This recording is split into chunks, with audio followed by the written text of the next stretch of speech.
Assalamualaikum warahmatullahi wabarakatuh. Perkenalkan, saya Arwan Anggar Norman dengan NIM 24 USP 027. Dan saya atas nama Asmar, NIM 24 USP 030. Nah, di sini kami akan menjelaskan tentang bagaimana perancangan panel surya untuk rumah tinggal. Pertama yang akan menjelaskan itu saya pribadi. Pertama, untuk melakukan perancangan itu kita harus menentukan berapa beban yang dibutuhkan. Nah, di sini ada alat, jumlah, daya jam unit, berapa jam per hari alat itu akan menyala, energi watt hours-nya dan daya puncaknya. Nah, contoh di sini ada lampu. Lampu itu berjumlah 9 yang menggunakan watt 15 watt dan menyala itu 12 jam per hari. Energi watt hours-nya itu 1620 watt hours. Daya puncaknya 135 watt. Kemudian di sini ada kipas berjumlah 2 unit dan daya temperaturnya itu adalah 90 watt. Kipas ini menyala 4 jam per hari. Energi yang dibutuhkan itu 720.000 watt hours dan daya puncaknya itu 180 watt. Kemudian di sini ada AC yang jumlah 1 unit dan daya tiap unitnya itu 367,75 watt yang menyala 5 jam per hari. Energi watt hours yang dibutuhkan 1838,75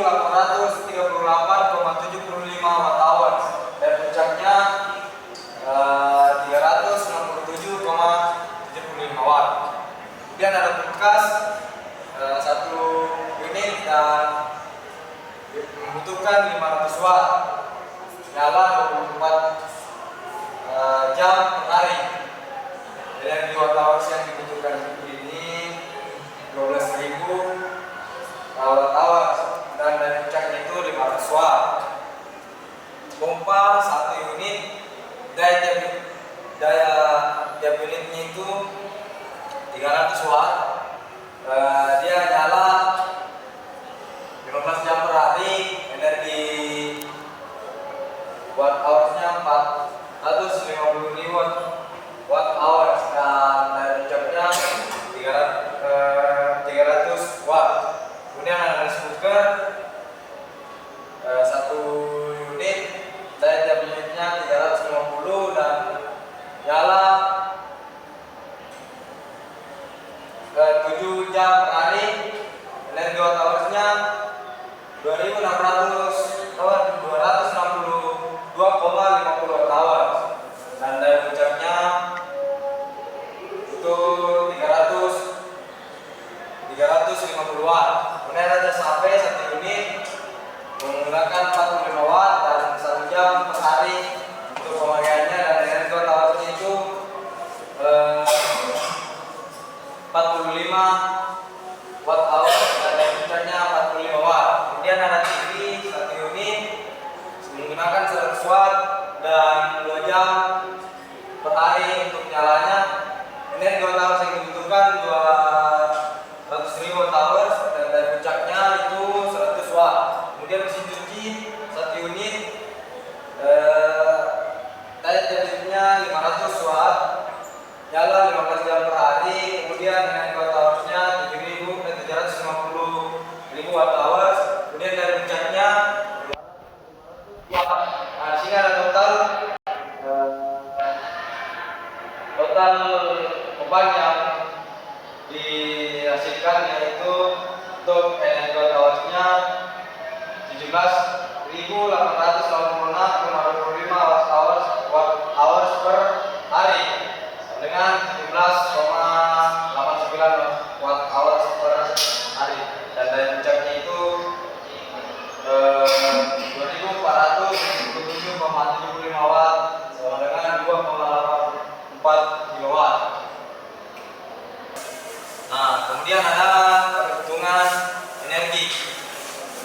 Yang pertama itu menghitung energi harian.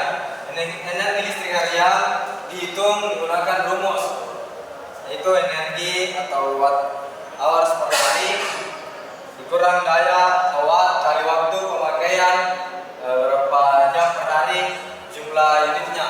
Berdasarkan perhitungan sumber beban, pertama total energi harian sama dengan 17.900 watt-hours per hari atau 17,9 kilowatt hours per hari. Kedua perhitungan ini menunjukkan total kebutuhan energi yang harus dipenuhi oleh sistem panel surya setiap hari. Selain itu juga dihitung beban puncak atau peak load-nya yang jumlah 2.480 watt, yaitu kondisi saat seluruh peralatan menyala secara bersamaan. Kemudian menentukan ukuran panel surya. Menentukan ukuran panel surya ini berdasarkan total kebutuhan energi harian dan lama penyinaran matahari efektif atau peak hours, dengan asumsi lama penyinaran efektif sama dengan 4,5 jam per hari. Efisiensi sistem sama dengan 80 sampai dengan 80%. Kemudian kesimpulan, maka kapasitas panel surya yang dibutuhkan adalah sekitar 5 kWp kilowatt peak. Kapasitas ini diklaim sistem tetap mampu menyuplai energi meskipun terjadi penurunan intensitas matahari atau bagi sistem. Kemudian menentukan inverter.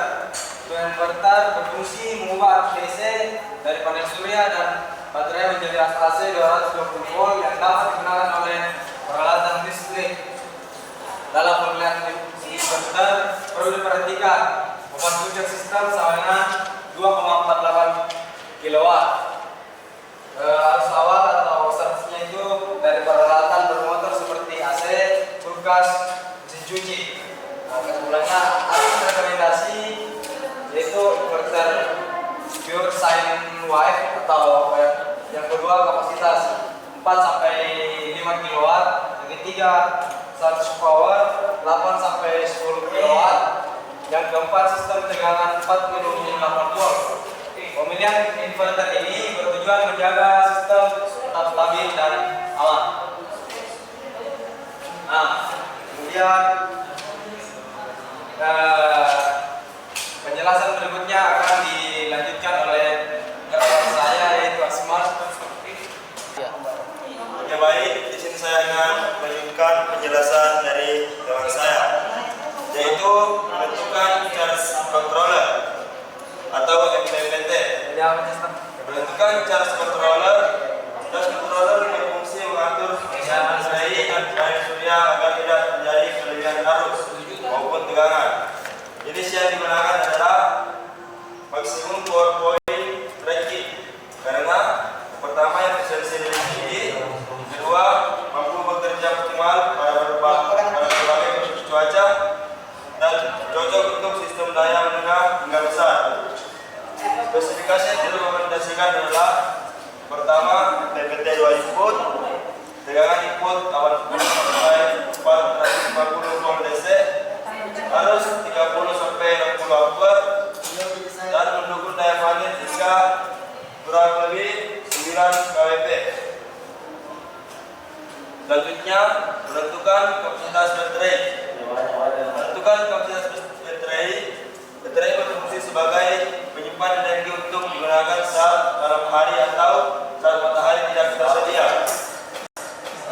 Asumsi yang pertama, autonomi, yaitu 1 hari. Jenis baterai yang digunakan adalah lithium lead oxide atau DOD, yaitu 80%. Perhitungannya, energi yang harus disimpan adalah 24,9 kWh. Yang kedua, sistem 48 volt, kapasitas baterai 520 Ah.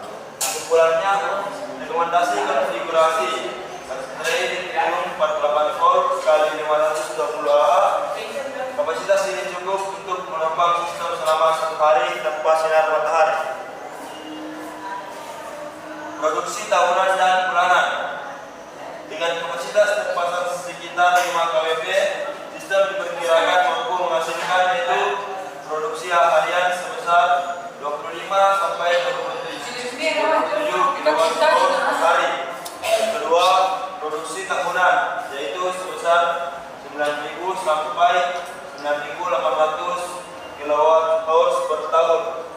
Produksi ini cukup untuk memenuhi kebutuhan energi harian dan memberikan cadangan energi yang memadai.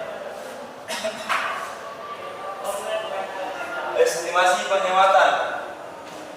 Estimasi penghematan biaya dengan asumsi tarif listrik yaitu 1.700 kWh.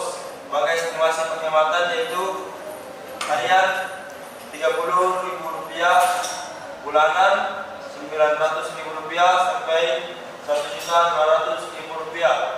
Jika digunakan sistem hybrid dengan PLN, penghematan bisa lebih besar melalui pengurangan konsumsi listrik dari jaringan.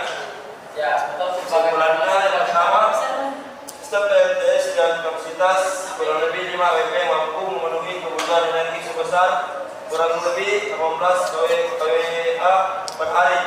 Yang kedua, inverter 4-5 kW dan baterai 48 volt 520 mAh untuk beban rumah tangga. Yang ketiga, sistem dapat beroperasi selama 1 hari tanpa sinar matahari. Yang keempat, LTS memberikan penghematan biaya listrik dan ramah lingkungan. Dan yang terakhir, sistem ini mendukung kemandirian energi jangka panjang.